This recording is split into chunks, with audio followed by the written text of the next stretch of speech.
Nutritionist Dr. Jill Cline from Royal Canin is here to answer this question. We know all dogs are individuals. However, a West Highland White Terrier or a Westie is still, there are lots of things in common that Westies have. Beagles, they have lots of things in common that make them a beagle, right? Or Labrador Retrievers, or on with really any breed. Tell me this, does feeding a dog for that breed, so for Westies, a Westie food, does that make a difference? I would say to you that yes, it does, because I think that it's important to understand that if we say that Westies are small dogs, and so there are certain things that all small dogs sort of have in common, but Westies were bred to have a certain job function.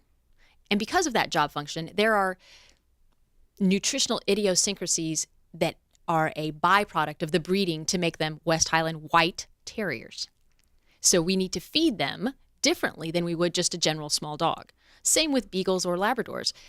Labradors were bred to have a specific job. They were bred to swim in the North Atlantic. So the way we need to support that dog who had that kind of job is different than, say, a German Shepherd. So Labradors will, and anyone who is a Labrador, you know what I'm talking about. You put out the food, and I believe in less than 2 seconds, it's gone. Less than 2 seconds. They inhale the food. It's amazing. But inhaling food can't be a healthy thing.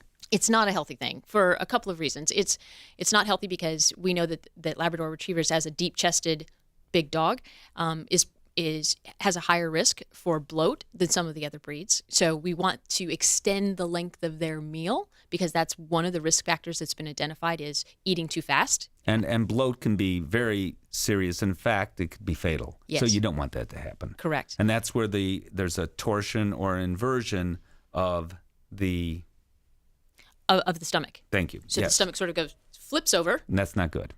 And cuts off all the blood and tissue starts to die, and that's a very bad thing. Yes. Okay. The other thing about slowing down consumption of food is that if you can lengthen your meal, then you feel fuller afterwards. Remember when your mom told you that you should chew your food 40 times? Indeed, she did. And it wasn't just yesterday, actually. It wasn't just so that you'd be polite. It actually, when you do that, it talks to your brain and tells your brain that you should be full because you're chewing a lot. Mm-hmm. And there are studies in other species that show that that's the case. So if we can get these guys to take longer to eat, now they're Labradors, so they'll never say, oh, I'm full, but they might say, well, I'm less hungry than I thought I was going to be. Mm-hmm. And I happen to mention Beagles at the very beginning of all this. Dog with their nose to the ground, wonderful family dog, kid-friendly dog. How do you support their nutrition as just an example?